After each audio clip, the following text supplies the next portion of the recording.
Då kommer den spennende løten, og jeg skal se fra eisene at dette blir strømt eisene. Så tid er jo ute av nett nå, så vet jeg det til. Ja. Vi tverrer at Tjosa, årsens leiere 2021, og 2 årsens leiere vil ha valgt som det har vært det sørste årene. Det er en for det private, og så er det en for det allmänna. Og det er en domsnevnd som har valgt trutjer toppkandidater i hver kategori mellom oppskottene, og det er en hånd som tilnevner årsens leiere. Så kan det lukke se hva det er som sitter i her domsnevndene. Det er Søren Brun, som er større i Sorøya Sperrkassa, Marion Estberg, som er større i Input, og så er det Haldes Johansen, som er verskatlaner leiere for demensatlan 4 følger. Og de som er innstittleie, eller de topp 3 kandidatene innenfor det allmänna, det er Farsøtternevnden, Marion Hannesar, døtter Løkmannsstjåre, og så er det Paul Veie, som er leiere for deltene for arbeids- og allmennahelse.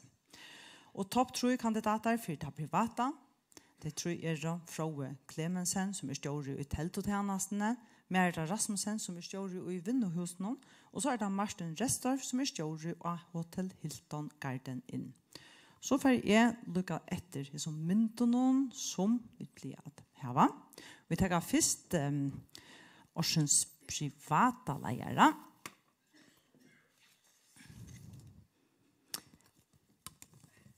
Her, og ikke som spekler dere. Nei. Ja, domsnevnden sier at årsens leiere har senest og mange årene vært vi i allmänna kjærkjennom av en sæklig, donalig og virkende hot. Kjenner til nekkene som gjør det av sæklig, donalig og virkende hot. Og vi kommer til framstender stinn, syrlig og samlende. Eisene tar stormene leika, og er ikke bensjen for å teke laslene og vise veien i troplomalen. Og vi kommer til en hånd, meknar at hoksa størst og smått samstundes, og meknar at hava nekva bøltar i luftene og i send. Årsens leiere for det private og i 2021 det er Merita Rasmussen, som er stjåre i Vinnohusene. Jeg får be Merita komme opp her.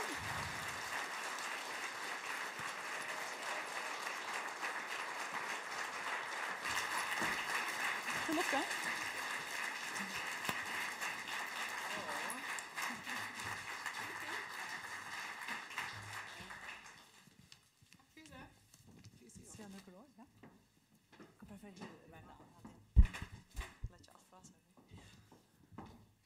Hej Tigger. Nu har vi tagit skriva med nio några år här. Tusen tack för det, att Samuel och särskilt Lateis och Lathanne Lateis som har inställt med till årsens lejare och jag. Det har varit lejare i förrjun till något helt särskilt och kanske särskilt och inte kanske spärra här men i sätten som jag sitter ju så upplevs det nog så stort låt för först. Och det är helst ärvelse än det att man ofta läser om i fagbok. Ett daglig läsla, ett annat är att bli en allmän person. Och det som jag känner här till åken i förrjun till det man är något lejare oansett hver man är. Onkel tror det också upplagt hver man är, då man ska uttala sig i fjällminn till döms. Det är så dejligt rätt.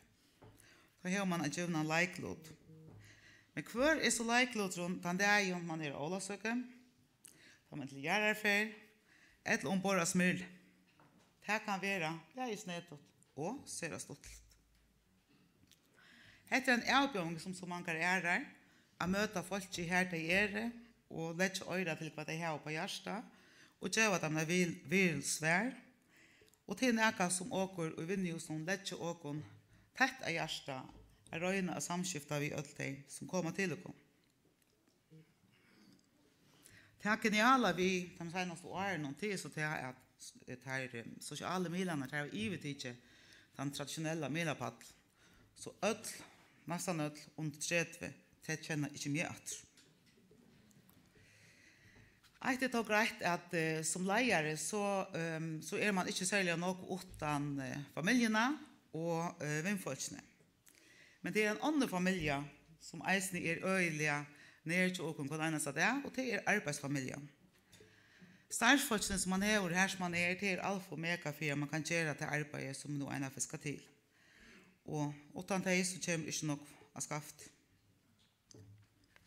Da jeg började som stjåre i Vinjus i 2008, så var det et stort fokus på hvordan det får å være kvinnelige leier eller stjåre i fire vinnene. Jeg må så si at det er for meg, og da tror jeg har vært i Vinjus nå, så det som har vært mest områdende, det den øyelige dittjestolen som jeg har finnet fra nevnten i arbeidsgjørerfellene, og øtlen en fantastiske vinnelusfolkene som være av virksomheten i Vinjus nå. Det overdelig. Og den stolen har vi alltid kjent. Ikke tog til ser nok å kunne være åsamt om, og det åsamt om at det kommer til imisk samfunnsvirskifte og vinne karmer. Men ser man omtidlig, så må jeg si at disse seneste mer enn 20 årene til å være satt fornøyelse at arbeide sammen med folk nå. Jeg vant det faktisk ikke at støven har vært så størst øvelse om det har vært med over i Moinosess. Det det her vi at dere standa sammen om å skapa noen karmer for det første vindløv. En annen affær, takk for heieren. Takk til Synergi for at det var bare på ljøs og Lesle og fyrskipet leier der inn for Jøkken Øtlund. Det ikke noe selvfølelse, så takk for det.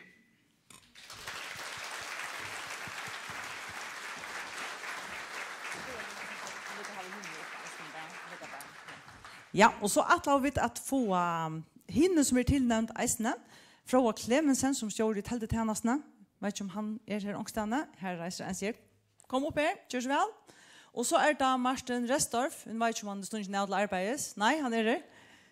Gjør så vel, Martin, kom opp eisene. Kunne vi lukke oss ikke til kun eisene?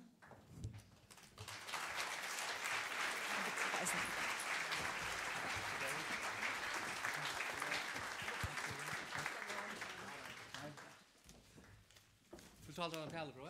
Nei.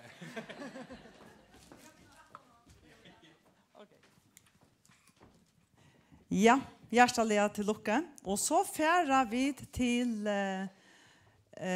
topp 3 kandidatene som innenfor det allmänna. Og som nevnt så var det Farsørt Søtternevnten, det var Marion Hannes døtter, Løkmannsstjåre, og så det Paul Veie som leier av deltene for arbeids- og allmänna helse.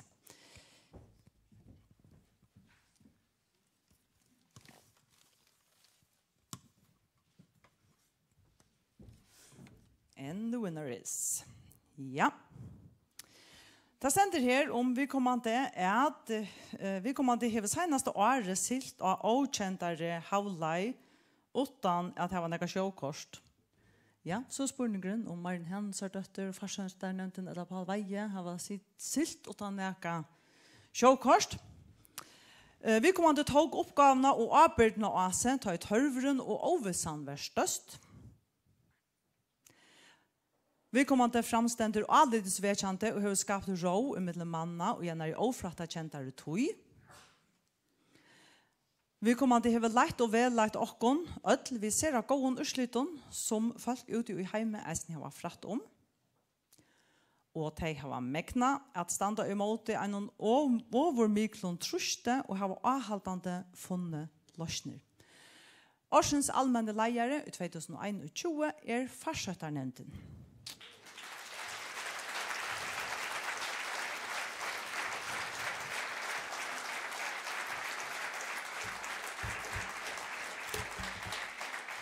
Og så halte jeg, vi skulle ha Farsøtternevnten opp her, og nå sitter det langt å telja, oha, og sånne plåser her oppe, og så videre. Mikael Bålsen, han en av dem, han formøver. Og vi vil gjerne eisene hava hinne, de som her, nå har vi ikke hukt ordentlig i salen, men hinne i Farsøtternevntene, de Lars Fotgård Møller, Bitna Mørskøre, Dorita Tausen, Barur Enne, så det Torit Arke, Thomas Ygere, Ejon Mørskøre, og så det Debes Kristiansen og Bjarnia Steit, her så faste rådgjøver. Vi kunne godt også kunne se at det kunne oppe tid i Farsøtternevnten som her.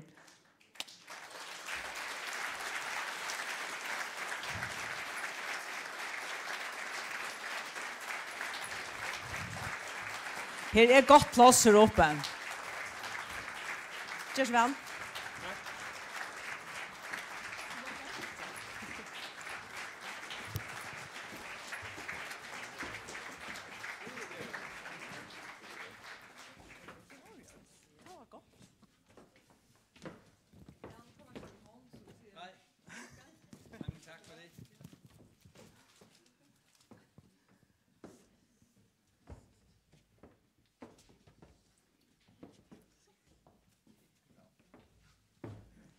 Ja, så vet ikke om Mikael vil gjerne si noen år vekkene fartsaternevntene.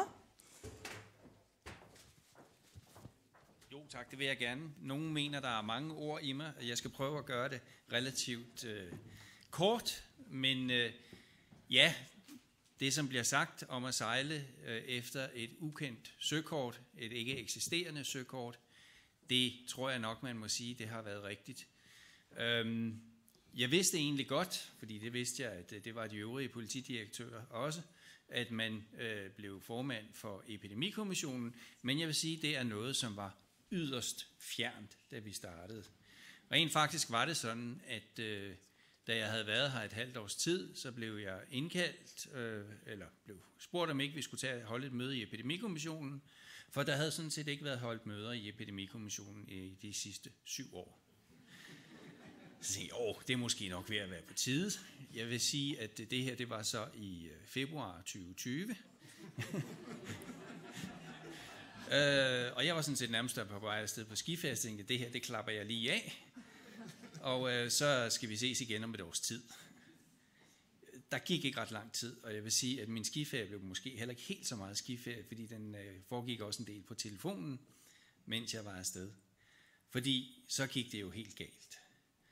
Og det lykkedes os meget hurtigt, synes jeg, at få etableret et samarbejde omkring det her.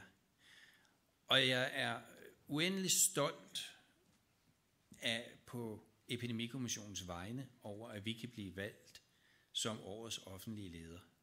Jeg synes, det er en fantastisk hæder til mine gode kolleger her bag mig, som står og faktisk har været en rigtig stor hjælp for Færøerne i en meget vanskelig tid. Men jeg synes også, at det er vigtigt i den her sammenhæng at sige, at det er jo ikke bare os. Det er jo også hele sygehusvæsenet, og det er jo også det færøske folk, som har lyttet til os, og som har ageret i overensstemmelse med det. Det synes jeg er noget af det vigtigste overhovedet at notere sig i den her sammenhæng. Det er, at der faktisk er blevet lyttet, og der er blevet handlet i overensstemmelse med det. Og det er en af årsagerne til, at vi faktisk kan sidde så mange, som vi gør i dag, i det her lokale. Fordi som det også blev bemærket fra dem fra Danmark, ja, det kan man altså ikke ret mange steder rundt omkring i verden. Og det synes jeg er en fantastisk ting, at vi er lykkedes så godt med det. Min ekshustru, hun gav mig engang en køleskabsmagnet, hvor der står, at bag enhver succesfuld mand står en forbavset kone. Om det er derfor, hun er ekstra. Men jeg vil sige, at nu står vi heroppe, men jeg vil også gerne rette en tak til vores sekretær, som har formået at holde sammen på den sæklopper, som vi er. Vi er mange mennesker med mange meninger, og jeg synes, at vores sekretær, Birita, har gjort et kæmpe stykke arbejde i at holde sammen på os, og sørge for, at vi kom til møderne, sørge for, at der blev skrevet nogle fornuftige referater. Så tusind tak for den store hæder, som Epidemikommissionen har fået.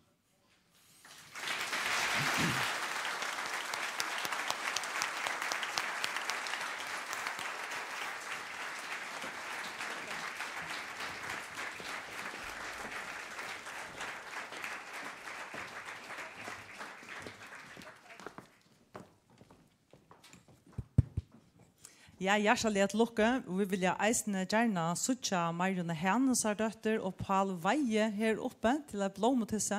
Jeg tør ikke be deg oppe med farsatteren enten eisne være oppe, så er det vært ødelagt. Det ser ikke godt ut av min talje, hvis det er sånn jeg folk er hjemme. Ja, Paul er her, og Marianne eisne.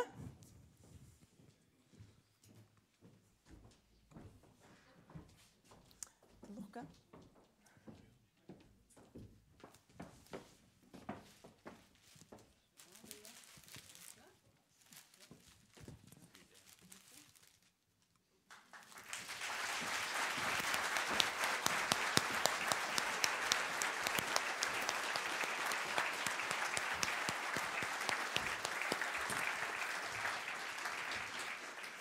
Och så ska jag be att hej som tillnämnt, alltså topp 3 innanför det allmänna och innanför det privata, allt det som tillnämnt om att vara efter här, lukka som tar vid Leo här på en till vill jag lukka ta några mynter av det kunna så, men det var inte så jävla långt. Så bara roligt. Vi kommet til veis ente, vi har som formella parten av årsens leier av det, men for noen av de så skal heltene også år som har meldt dere til afterparty, så en mer oformeller pastor, og han av Hilton Garden Inn. Og det så leis at taxabiler tar færre hiene om, ja, det står kvart iver, men det kanskje lyde synder, så syntes hettene enn det. Men halde bare eia, vet du, til det nye under, så taxabiler utenfor, og tar køyre det kan så til Hilton Garden Inn. Og vi suttjast, vi noe som suttjast nere av Hilton, og ja, og bobler nu under her. Ja, det skal jeg helst si. Så at de får eisne bobler, eisne de som ikke ferdig til brusande. Frutja det. Så vi suttjast etter her neste år. Takk for det.